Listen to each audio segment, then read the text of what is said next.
ठीक है वहाँ मॉडलिंग करना है पार्टी पार्टी पड़े बेटा सामने वाला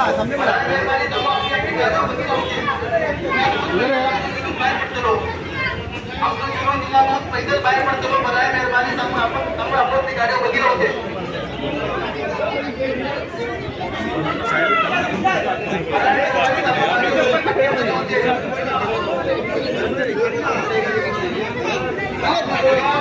एक्का आवाज पैदल बाहेर पडतो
Boleh katakan.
फिलहाल रिक्शाफो अनाउंसमेंट बंद करा देना समझ सकते हैं। रिक्शाफो अनाउंसमेंट जरा बंद करा देंगे।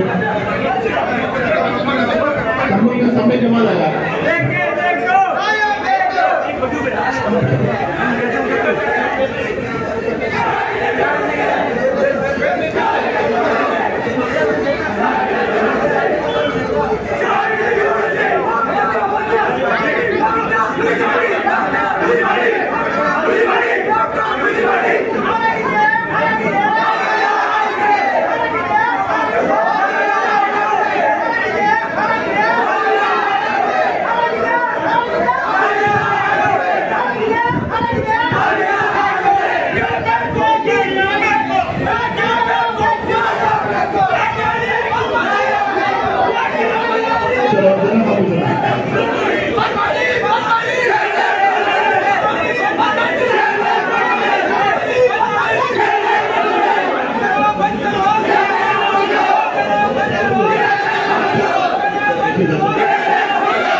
जरा खामोश रहा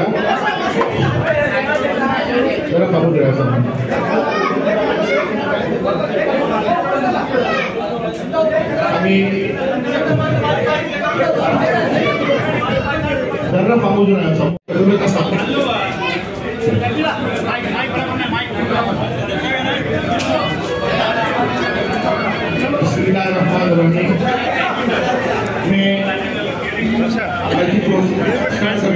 सम्मान पुढे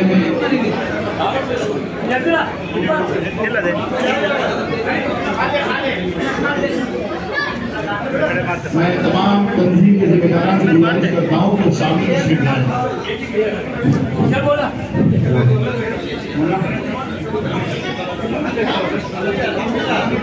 मैं सबसे पहले आज की नशिस्त की को शुरू करने से पहले मौलाना इरशाद ताहिर नदवी साहब से गुजारिश करूंगा कि मुख्तसर सी तिलावत के साथ हमारी प्रोग्राम का इफ्तिताह फरमाएं।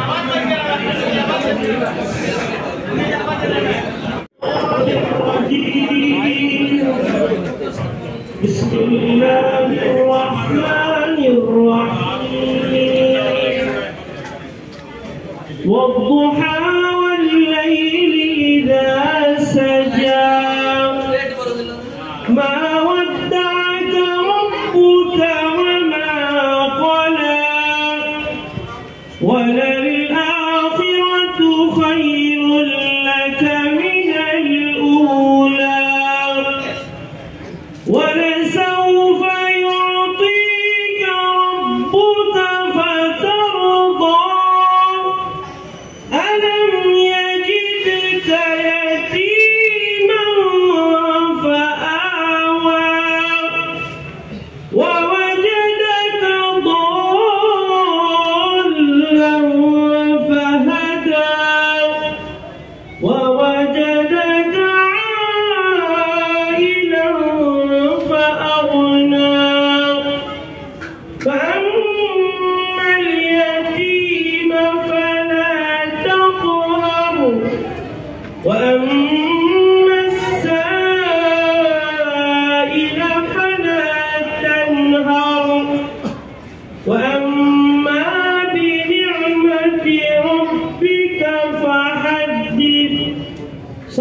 तिलावत कलाम पाक के बाद मैं आज के इस प्रोटेस्ट और एहतिजाज की मुख्तसर गर्ज़-ओ-गायत बयान करने के लिए डॉक्टर हनीफ शबाब साहब से गुजारिश करूंगा कि वो आएँ और मुख्तसर इस प्रोटेस्ट की गर्ज़-ओ-गायत आपके सामने रखें। मैं बताता चलूँ कि डॉक्टर साहब इस इलाके में उन्होंने अपना बचपन गुजारा है, वहाँ के हालात से बखूबी वाकिफ हैं।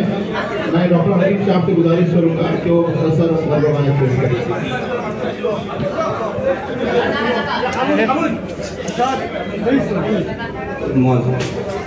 कन्वीनर जनाब मुस्तफ़ा साहब सामने तशरीफ लाए। आज के प्रोटेस्ट के कन्वीनर मुस्तफ़ा साहब सामने तशरीफ लाए। हाज़रीन, आज जिस मकसद से यहाँ जमा हुए हैं इसमें जो सीनियर हजरात हैं उन सबको मालूम है उस नदी की, इसराबी नामी नदी की जो अहमियत है वो सबको मालूम है। लेकिन मैं देख रहा हूँ कि यहाँ की बड़ी तादाद हमारी नौजवान नस्ल की है जो इसकी अहमियत के बारे में थोड़ी सी, क्यों हम इसकी प्रोटेस्ट कर रहे हैं और इसकी क्या अहमियत थी, इसको थोड़ा सा मैं पीछे जाकर बताना चाहूँगा। एक पुरानी हमारी सदियों साल पुरानी तारीख रही है इस नदी की। जब बचपन में बैलगाड़ी चलती थी, रिक्शा भी नहीं था, मोटरसाइकिल नहीं थी, मोटरें नहीं थी, नदी थी। सी रूट से एंट्री पॉइंट था शहर के लिए सिर्फ वो नदी।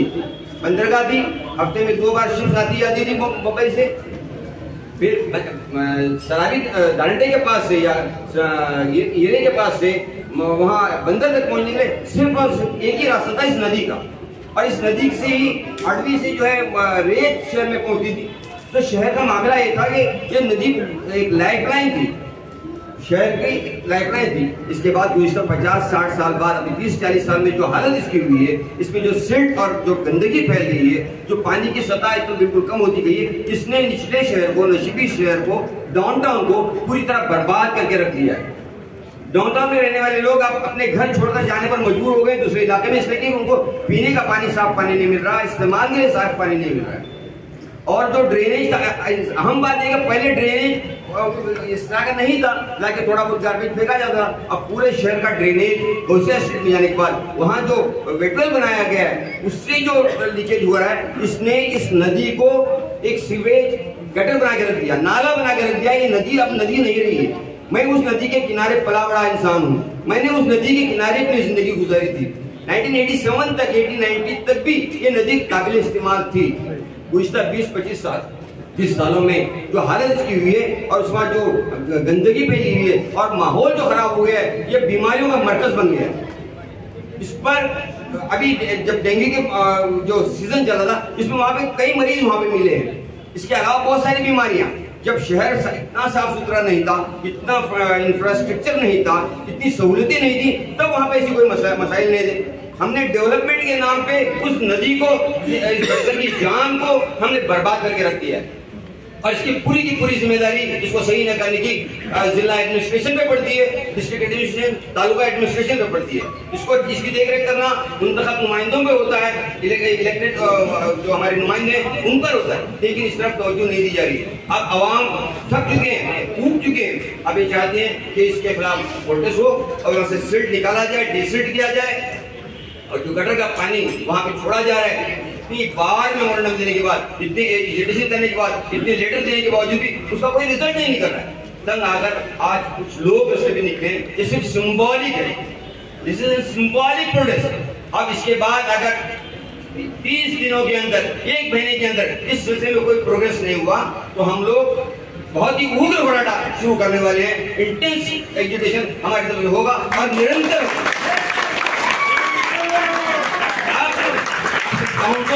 डाउनटाउन क्या है, डाउनटाउन के लोग ही ऊपर आए हैं, तो उनके अपने रिश्तेदार हैं, उनके अपने घर हैं, सब वीरान पड़े हुए हैं। तो इसको हम अब इस तरह छोड़ने वाले नहीं है। इसके लिए जो हमारे मुतालबात हैं, इस पर जो मेमोरेंडम तैयार किया गया है घराटा समिति की तरफ से, उसको अब इसका पेश किया जाएगा। इसके लिए आप नौजवान और हमारे जो लोग हैं, आप आइंदा के बड़े एजुकेशन के तैयार हैं अगर ये मसला हल नहीं होता और इसमें कोई प्रोग्रेस नहीं होता। Thank you very much. मुख्तसर सी बात के लिए मजलिस इस्लाह और तंजीम के सदर जनाब इनायतुल्लाह साहब से भी गुजारिश करूंगा, क्योंकि हसास मौजू है, आप भी अपने ख्यालात का इजहार करें। हेलो, अस्सलाम वालेकुम।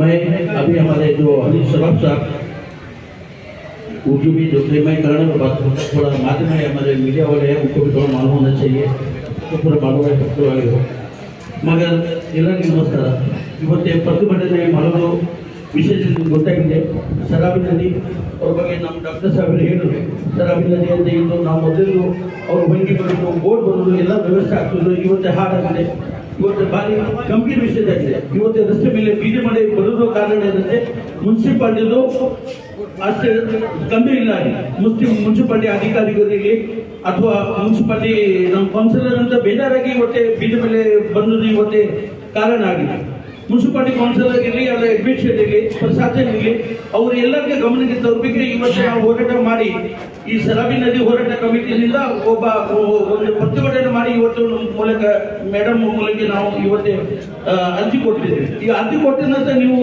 ನೋಡಿ ಮೇಲೆ ಅಧಿಕಾರಿಗೆ ಕೊಡೋದು ಬೇಡ ಯಾವಾಗ ನೀವು ಅರ್ಜಿ ಕೊಡದೆ ಮೇಲೆ ಅಧಿಕಾರಿ ಡಿಸಿಗೆ ನೀವು ಡಿಸಿ ಕೊಡೋದು ಬೇಡ ನೀವು ಕೂಡ ಮೇಡಮ್ ನಾಳೆ ಬರ್ತವರು ಮೇಡಮ್ ಹತ್ರ ಮಾತಾಡ್ತೀವಿ ನಾವು ಡಿಸಿ ಎಸಿ ಮೇಡಮ್ ಹತ್ರ ಎಸಿ ಮೇಡಮ್ ಮತ್ತೆ ನಮ್ಮ ಚೀಫ್ ಆಫೀಸರ್ ಕೂಡಲೇ ಪರಿಶೀಲನೆ ಮಾಡಬೇಕು ಅಲ್ಲಿ ವ್ಯವಸ್ಥೆಯನ್ನು ನೋಡಬೇಕು ಅದು ನೋಡಿದ್ರಿಲ್ಲ ಅಂದ್ರೆ ನಾವಂತೂ ಕೂತ್ಕೊಳ್ಳೋದು ಇದೆಲ್ಲ ಈಗ ಸಮಯ ಭಾರಿ ಮುಂದೆ ಹೋಗಿದೆ ಅದೇ ನಾವು ಇಷ್ಟವರೆಗೆ ಬಂದಿದ್ದು ನಾವು ಹಾಕೋದು ಅಷ್ಟು ಹಾಕೊಂಡು ಅಷ್ಟು ಮಟ್ಟಿಗೆ ನಮಗೆ ನೀವು ಕೊಡಬೇಡಿ ಬಟ್ ಮೇಡಮ್ ಇಲ್ಲಿ ಕೂತ್ಕೊಂಡಿದ್ರೆ ಏನು ವ್ಯಾಪಾರ ಆಗುದಿಲ್ಲ ಏನು ಇಲ್ಲಿ ಎಲ್ಲ ವ್ಯವಸ್ಥೆ ಪ್ರಾಕ್ಟಿಕಲಿ ಅದು ನೋಡ್ಬೇಕಾದ್ರೆ ಎಲ್ಲರೂ ಹೊರಗೆ ಬಂದರೆ ನಿಮ್ಗೆ ಗೊತ್ತಾಗ್ತದೆ ಇದು ಗಲೀಜ್ ನೀರು ಎಲ್ಲ ಇಡೀ ಏರಿಯಾದ ನೀರು ಇಡೀ ಬಸ್ಸನ್ನು ಮನೆಗೆ ಮತ್ತೆ ಅವ್ರು ನೇಮ್ ಕೊಟ್ಟಿದ್ದಾರೆ ಹೊಸ 2-3 ದಿವಸ ಗೊತ್ತಾಗಿದೆ ಸರ್ಕಾರದಲ್ಲಿ ಹೋಗಿ ಜನ ಕೌನ್ಸಿಲರ್ ಎಲ್ಲ ಕಾರ್ಪೊರೇಟರ್ ಹೋಗಿ ಎಲ್ಲ ಇಷ್ಟ ಮಾಡಿ ಆ ನೀರು ಮತ್ತೆ ಅಲ್ಲಿ ಬರುವುದಂತೆ ಗೋಸೆ ಅಲ್ಲಿ ಬಂದು ಅಲ್ಲಿಂದ ಮತ್ತೆ ಮೇಲೆ ಹೋಗುದು ಇದು ಏನಾಟ ಇದು ಏನ್ ಮಾಡಿ ಹೊರಟಿದ್ರಿ ನೀವು ಇದೆಲ್ಲ ಗಲೀಜು ಮಾಡಿ ಇಲ್ಲಿ ನೀರು ಎಷ್ಟು 1000 ಗಂಟೆ ನೀರು ತೀರು ಹೋಗುದಲ್ಲಿ ಜನ ಅಲ್ಲಿ ಬಾವಿ ಇಲ್ಲಿ ಹೊಳೆನಲ್ಲಿ ಗಲೀಜು ನೀರು ಹೋಗಿದ್ರೆ ಎಲ್ಲ ಬಾವಿಗೆ ನೀರು ಹೋಗ್ತದೆ 1000 ಗಂಟೆ ಬಾವಿ ಹಾಳಾಗ್ತಾ ಉಂಟು ಇವತ್ತೇ ಪ್ರತಿಭಟನೆ ಚಂಡ ಪ್ರಮಾಣದಲ್ಲಿ ಮಾಡಿದ್ವಿ ಬಂದು ಮುಂದೆ ಬರೋದು ದಿವಸ ಬರುತ್ತೆ ಎಲ್ಲ ಹಿಂದೂ ಮುಸ್ಲಿಂ ತಗೊಂಡೇ ನಾವು ಮಾಡ್ತೀವಿ ಇಂಥ ಪ್ರತಿಭಟನೆ ಇಲ್ಲಿ ನಮ್ಗೆ ಬರೀ ಶಾಸ್ತ್ರೀಯ ಸಂಬಂಧಪಟ್ಟ ಇಡೀ ಚೌಧರಿ ಕುಂಜಿಬೇರಪ್ಪ ರೋಡ್ ಮುಂಡರಿ ಮುಠರಿ ಎಲ್ಲ ಬರ್ತದೆ ಅದು ಎಲ್ಲ ನದಿ ಇವತ್ತು ಪರಿಸ್ಥಿತಿ ಏನು ಅಂದರೆ ಮಣ್ಣು ತುಂಬಿದೆ ಮಣ್ಣುಗೆ ಕಿಲಿ ಮಾಡಬೇಕು ಅಂದ್ರೆ ಅರ್ಜಿನಲ್ಲಿ ನಾವು ಮನವಿನಲ್ಲಿ ಹಾಕಿದ್ವಿ ಲಾಸ್ಟ್ ಟೈಮ್ ಬಾಡ್ ಬಂತು ದೊಡ್ಡ ನೀರು ಬಂತು ಮಾಜಿ ಶಾಸಕರು ಸುನೀಲ್ ನಾಯ್ಕರು 3 ಕೋಟಿ 5 ಕೋಟಿ ದುಡ್ಡು ಬಂತು ನೀರು ಕಿಲಿ ಮಾಡಿ ಟೀಚಿಂಗ್ ಮಾಡಿಗೆ ಅವರು ಅರ್ಧ ಮಾಡಿ ತಮ್ಮ ಮೇಲೆ ಬೇಕು ಅಷ್ಟು ಏರಿಕೆ ಮಾಡಿದ್ರು ಮತ್ತೆ ಈ ನಮ್ಮ ಏರಿಯಾಗೆ ಮಾಡಿಲ್ಲ ಅವರು ನೀರು ಬಂದ್ರೆ ಇಲ್ಲಿ ಮುಳುಗಿದೆ ನಮ್ಮ ಊರು ಎಲ್ಲರೂ ಹೋಗ್ಬೇಕು पूरा पानी आएगा पानी इधर आएगा उधर जो पिचिंग किया है वो अपने एरिया में किया है ये हमारे पर अन्याय हुआ है हमारे पर जुल्म हुआ है हम उसको बर्दाश्त नहीं करेंगे हम माने हमारे मंत्री के बाद भी आर्जी देंगे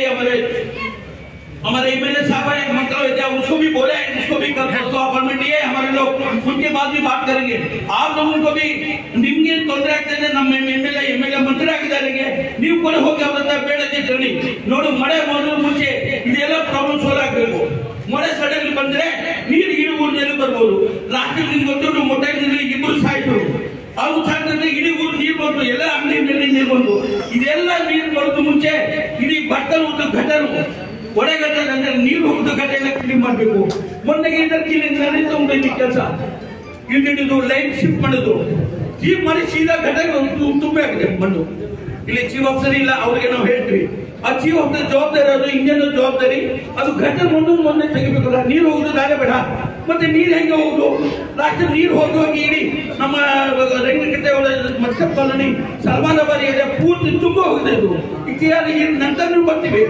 ಪರಿಹಾರ ಕೊಡೋದು ಮುಂಚೆ ನೀವು ಮಾಡಿ ಯಾಕಂದ್ರೆ ಪಕ್ಷದ ಜವಾಬ್ದಾರಿ ಉಂಟು ಇದೆಲ್ಲ ಆಗೋದು ಮುಂಚೆ ಪೂರ್ವಾವಿ ಸಭೆ ಮಾಡ್ತೀವಿ प्रकाशन मीटिंग आगू मुझे मीटिंग ये सब होने के आफत तूफान बाढ़ ये आने से पहले गवर्नमेंट की मीटिंग होती है तूफान को कैसा टैकल करना चाहिए आने के बाद क्या करना चाहिए मैं इनको दरखास्त करता हूँ आने से पहले ಇದು ಬರೋದು ಮುಂಚೆ ನೀವು ಬಂದು ಪರಿಶೀಲನೆ ಮಾಡಿ ನೀವು ಒಂದು ಸ್ವಲ್ಪ ನೋಡಿ ಏನು ಪರಿಸ್ಥಿತಿ ಏನು ಇಲ್ಲಿ ಕೂತ್ಕೊಂಡಿದ್ರೆ ನಮ್ದು ಯಾವ್ದು ಕೇಸ್ ಆಗುದಿಲ್ಲ ಮಾಧ್ಯಮ ಮೂಲಕ ಹೇಳ್ತೀನಿ ಯಾವ್ದು ಅಧಿಕಾರಿ ಆಗಲಿ ಚೀಫ್ ಆಫೀಸರ್ ಆಗಲಿ ಇದು ಮೇಡಮ್ ಆಗಲಿ ತಹಸೀಲ್ದಾರ್ ಆಗಲಿ ಬರೀ ಇಲ್ಲಿ ಆಫೀಸ್ ಕೊಟ್ಟರೆ ನಮ್ ಕೆಲಸ ಆಗುದಿಲ್ಲ ಸ್ಪೋರ್ಟ್ನಲ್ಲಿ ಬರೀ ಇಲ್ಲಿ ಪಂಚನಾಮ ಮಾಡಿ ನೋಡಿ ಇದು ಆಗೋದು ಮುಂಚೆ ಬರಗಾಲ ಬರೋದು ಮುಂಚೆ ಬಾಡ್ ಬರೋದು ಮುಂಚೆ ನೀರು ಬರೋದು ಮುಂಚೆ ಏನೇನು ಬರೋದು ಮಾಡೋದು ಸರ್ಕಾರ ನಿಮಗೆ ಆದೇಶ ಕೊಡ್ತೀವಿ ಮಾನ್ಯ ಮುಖ್ಯಮಂತ್ರಿ ನಿಮಗೆ ಫಂಡ್ ಕೊಡ್ತೀವಿ ಅದಕ್ಕೆ ಇಕ್ಲಾಸ್ ಮಾಡಿ ಅದಕ್ಕೆ ಸರಿಯಾಗಿ ವ್ಯವಸ್ಥೆ ಮಾಡಿ ನಮ್ಮ ಸಮಸ್ಯೆ ನೋಡು. ನೀವು ನಮ್ಮ 3 ಜನ ನಿಮ್ಗೆಲ್ಲ ಚೆನ್ನಾಗಿ ಗೊತ್ತುಂಟು.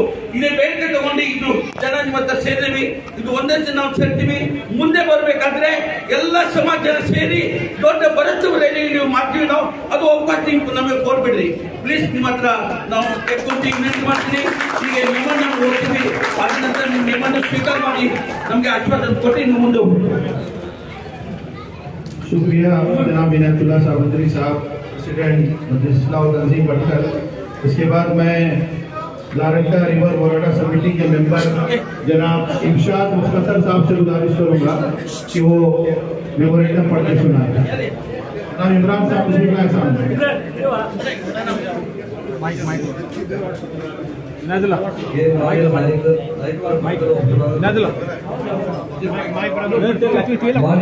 ವಿಷಯ ಪಟ್ಟದ ಜೀವನದಿಯಾಗಿ ಸರಾಬಿ ನದಿಯನ್ನು ಉಳಿಸಿ ರಕ್ಷಿಸುವ ಕುರಿತು ಮತ್ತು ಈ ಸರಾಬಿ ನದಿ ಕಲುಷಿಸಿಕೊಳ್ಳಲು ಕಾರಣಗಿರುವ ಗೌಸಿಯಾಶ್ರೀ ಒಳಚರಂಡಿ ಘಟಕಗಳನ್ನು ಸ್ಥಾಪಿಸುವ ಕುರಿತು ಈ ಮೇಲಿನ ವಿಷಯಕ್ಕೆ ಸಂಬಂಧಿಸಿದಂತೆ ಸರಾಬಿ ನದಿ ಉಳಿಸಿ ಹೋರಾಟ ಸಮಿತಿ ಭಟ್ಕಳ ತಮ್ಮಲ್ಲಿ ವಿನಂತಿಸಿಕೊಳ್ಳುವುದೇನೆಂದರೆ ಭಟ್ಕಳ ಜೀವನದಿಯಾಗಿರುವ ಸರಾಬಿ ನದಿ ಅವನಾದ ಅಂಚಿನಲ್ಲಿದೆ. ಒಂದು ಕಾಲದಲ್ಲಿ ಗತವ್ಯವನ್ನು ಮರೆದ ಈ ನದಿ ಈಗ ಒಳಚರಂಡಿ ನೀರು ಶೇಖರಣಾ ಘಟಕವಾಗಿ ಮಾರ್ಪಟ್ಟಿದ್ದು ಈ ಭಾಗದ ಜನರ ಜೀವನಕ್ಕೆ ಕುತ್ತನ್ನು ತಂದೊದಗಿದೆ. ಇದಕ್ಕೆ ಮುಖ್ಯ ಕಾರಣ ಗೌಸಿಯಾ ಸ್ಟ್ರೀಟ್ನಲ್ಲಿ ನಿರ್ಮಾಣವಾಗಿರುವ ಒಳಚರಂಡಿ ಘಟಕ. ಇದರಿಂದಾಗಿ ಸರಾಬಿ ನದಿಗೆ ನಿರಂತರವಾಗಿ ಕಲುಷಿತ ನೀರು ಶೇಖರಣೆಗೊಳ್ಳುತ್ತಿದೆ. ಅದರಿಂದ ಸರಾಬಿ ನದಿಯನ್ನು ಸ್ವಚ್ಛಗೊಳಿಸುವುದರಿಗೆ ನದಿ ಕಲುಷಿಸಿಕೊಳ್ಳಲು ಮೂಲ ಕಾರಣವಾಗಿರುವ ಒಳಚರಂಡಿ ಸಂಸ್ಕರಣಾ ಘಟಕವನ್ನು ಸ್ಥಳಾಂತರಿಸಿದ ಈ ಭಾಗದ ಜನರಿಗೆ ನಮ್ಮಲ್ಲಿಯ ಬದುಕಲು ಅವಕಾಶ ಮಾಡಬೇಕೆಂದು ಸರಾಬಿ ನದಿ ಹೋರಾಟ ಸಮಿತಿ ತಮ್ಮಲ್ಲಿ ವಿನಂತಿಸಿಕೊಳ್ಳುತ್ತಿದ್ದೇವೆ. ಭಟ್ಕಳದ ಜನರ ಜೀವನನಿಧಿಯಾಗಿ ಸರಾಬಿ ಹೋಳ ಈಗ ಸಂಪೂರ್ಣವಾಗ ಹೊಳತುಂಬಿ ಬಂದು ಹೋಗಿದ್ದು ಗಸಗಡ್ಡೆ ಕೆಸರು ತುಂಬಿ ಕುಳಿಸಿಕೊಂಡಿದ್ದೇವೆ. ಇದರಿಂದಾಗಿ ಮಳೆಗಾಲದಲ್ಲಿ ನೀರಿನ ಸ್ಥಿತಿ ನಿರ್ಮಾಣವಾಗಿ ಹೊರದಂಡಿಯ ನಿವಾಸಿಗಳಲ್ಲಿ ಆತಂಕದ ಸ್ಥಿತಿ ಉಂಟಾಗಿದೆ. ಮನೆಗಳಲ್ಲಿ ನೀರು ತುಂಬಿ ದಿನಬಳಕೆಯ ವಸ್ತುಗಳು, ಆಹಾರ ಪದಾರ್ಥಗಳು ಹೊಡೆತವಾಗುತ್ತಿದೆ. ಹೀಗೆ ಪ್ರತಿ ವರ್ಷ ಲಕ್ಷಾಂತರ ರೂಪಾಯಿ ನಷ್ಟವನ್ನು ಅನುಭವಿಸುವಂತಾಗಿದೆ. ಇದಕ್ಕೆ ಪರಿಹಾರವಾಗಿ ಹೊಳೆಯಲ್ಲಿ ತುಂಬಿಕೊಂಡಿರುವ ಹೊಳನ್ನು ತೆಗೆಯುವುದು ಮೂಲಕ ಜನರನ್ನು ಸಂಕಷ್ಟದಿಂದ ಪಾರು ಮಾಡುವ ಹಾಗಿದೆ. ಕಳೆದ ವರ್ಷ ಬಿದ್ದ ಮಳೆಯು ಸರಾಬಿ ಹೊಳೆಯ ಅಕ್ಕಪಕ್ಕ ವಾಸಿಸುವ ನಿವಾಸಿಗಳಿಗೆ ಮಾರಾಟವಾಗಿ ಪರಿಣಮಿಸುತ್ತದೆ. 10 ಮನೆಗಳಲ್ಲಿ ಬಿದ್ದು ಹೋಗಿವೆ. ಅಲ್ಲದೆ 100 ಮನೆಗಳಲ್ಲಿ ನೀರು ನುಗ್ಗಿದ್ದು ಪರಿಣಾಮ ನಿರುಪಯೋಗಿ ವಸ್ತುಗಳಾದ ಫ್ರಿಜ್, ವಾಷಿಂಗ್ ಮಷೀನ್, ನೀರಿನ ಮೋಟಾರು, ಇನ್ವರ್ಟರ್ ಇತರೆ ಬೆಳೆಬಾರದ ವಸ್ತುಗಳು ಹಾಳಾಗಿ ತುಂಬಾ ನಷ್ಟವನ್ನು ಅನುಭವಿಸುವಂತೆ ಮಾಡಿದೆ. ಕಾರಣ ತಾವು ಕೂಡಲು ಸರಾಬಿ ಹೊಳೆಯಲ್ಲಿ ಶೇಖರಣೆಗೊಂಡಿರುವ ಹೊಳನ್ನು ತೆಗೆಯುವ ಕ್ರಮಕ್ಕೆ ಮುಂದಾಗಬೇಕು ಮತ್ತು ಈ ನದಿಯ ಗತುವಿಯ ಮೇಲೆ ಮರಳಿ ತರುವಲ್ಲಿ ತಾವು ಪ್ರಯತ್ನಿಸಬೇಕೆಂದು ತಮ್ಮಲ್ಲಿ ವಿನಂತಿಸಿಕೊಳ್ಳುತ್ತಿದ್ದೇವೆ. ಸರಾಬಿ ನದಿಯ ಕಲುಷಿತಗೊಂಡು ಈ ಭಾಗದ ಗೌಸಿಯಾ ಸ್ಟ್ರೀಟ್, ಕಚ್ಚಿಯಾ ಸ್ಟ್ರೀಟ್, ದಾರಂಡ, Chaudhary, Farooqui street, Jamia street, Khalifa street, ಬೆಳ್ಳಿ, ಕೊಂಡಲಿ, ಅತಾದ್ಗಿರಿಗಳ ನಿವಾಸಿಗಳಲ್ಲಿ ಆರೋಗ್ಯ ಸಮಸ್ಯೆ ಕಾಡುತ್ತಿದೆ. ಕಳೆದ ವರ್ಷ ಇಲ್ಲಿ ಸಾಕಷ್ಟು ಡೆಂಗ್ಯೂ ಪ್ರಕರಣಗಳು ವರದಿಯಾಗಿದ್ದು 4-5 ಸಾವುಗಳು ಕೂಡ ಸಂಭವಿಸುತ್ತಿವೆ. ಈ ಎಲ್ಲರೂ ಹಿನ್ನೆಲೆಯಲ್ಲಿ ಸರಾಬಿ ನದಿಯ ಸ್ವಚ್ಛತೆ ಕಾಪಾಡುವುದು ಮತ್ತು ಅದರಲ್ಲಿ ತುಂಬಿದ ಹೊಳನ್ನು ತೆಗೆಯುವುದು ಸಾರ್ವಜನಿಕರು ಸೇರಿದಂತ ಸರ್ಕಾರದ ಆದ್ಯ ಕರ್ತವ್ಯ ಆಗಿದೆ ಎಂದು ನಾವು ನಂಬಿದ್ದೇವೆ. ಸರಾಬಿ ನದಿಯ ಅವಸಾನ ಯಾರೆಂದರೂ ಸಹಿಸಲು ಸಾಧ್ಯವಿಲ್ಲ. ಯಾವುದೇ ಕಾರಣಕ್ಕೂ ಈ ನದಿಯನ್ನು ಪೂರ್ಣಗೊಳಿಸಬೇಕು. ಇದಕ್ಕಾಗಿ ಸರ್ಕಾರ ಎಲ್ಲ ರೀತಿಯ ಪ್ರಯತ್ನಗಳನ್ನು ಮಾಡಬೇಕು. ಅಲ್ಲದೆ ಸಂಶುದ್ಧಿ ಮತ್ತು ಕೊರತೆ ಬಳಿಯಿಂದ ಈ ಸರಾಬಿ ನದಿಗೆ ಒಳಚರಂಡಿ ಪೈಪನ್ನು ಅಳವಡಿಸಿರುವ ಬಗ್ಗೆ ಮಾಹಿತಿ ಇದ್ದು ಇದನ್ನು ಸರಾಬಿ ನದಿಯ ಹೋರಾಟ ಸಮಿತಿ ತೀವ್ರವಾಗಿ ಖಂಡಿಸುತ್ತಿದ್ದೇವೆ ಮತ್ತು ಸರಾಬಿ ನದಿಯನ್ನು ಕಲುಷಿತಗೊಳಿಸುವ ಯಾವುದೇ ಇಂತಹ ಕಾರ್ಯವನ್ನು ಹೋರಾಟ ಸಮಿತಿ ಸರಿದೂಗಿಸುವುದಿಲ್ಲ ಎಂಬ ಎಚ್ಚರಿಕೆಯನ್ನು ನೀಡುತ್ತೇವೆ ಎಂದು ಈ ಮೂಲಕ ತಮಗೆ ತಿಳಿಪಡಿಸುತ್ತಿದ್ದೇವೆ. ಕಾರಣ ತಾವು ಕುಡಿದ ಕಾರ್ಯಪ್ರತಿಗಳು ಸರಾಬಿ ನದಿಯಲ್ಲಿ ಸ್ವಚ್ಛಗೊಳಿಸುವುದು, ಅದರಲ್ಲಿ ತುಂಬಿಕೊಂಡಿರುವ ಹೊಳೆಯನ್ನು ತೆಗೆಯುವುದು ಮತ್ತು ನದಿ ಕಲುಷಿತಗೊಳ್ಳಲು ಕಾರಣವಾಗಿರುವ ಗೌಸಿಯಾ ಸ್ಟ್ರೀಟ್ ಒಳಚರಂಡಿ ಸಂಸ್ಕರಣಾ ಘಟಕವನ್ನು ಕೂಡಲೇ ಸ್ಥಳಾಂತರಿಸುವ ನಮ್ಮ ಪ್ರಮುಖ ಬೇಡಿಕೆಯಾಗಿತ್ತು. ಆದಷ್ಟು ಬೇಗನೆ ನಮ್ಮ ಬಿಡಿಗಳನ್ನು ಇದೇ ತೀರುವ ತಾವು ಕಾರ್ಯಪ್ರವೃತ್ತಿಯ ಎಂಬ ವಿಶ್ವಾಸ ನಮಗಿದೆ. ತಮ್ಮ ಧನ್ಯವಾದಗಳೊಂದಿಗೆ ತಮ್ಮ ವಿಶ್ವಾಸಿ ತರಾಬಿನದಿ ಕೂಡಿಸಿ ಹೋರಾಟ ಸಮಿತಿ ಪಟ್ಟಣ.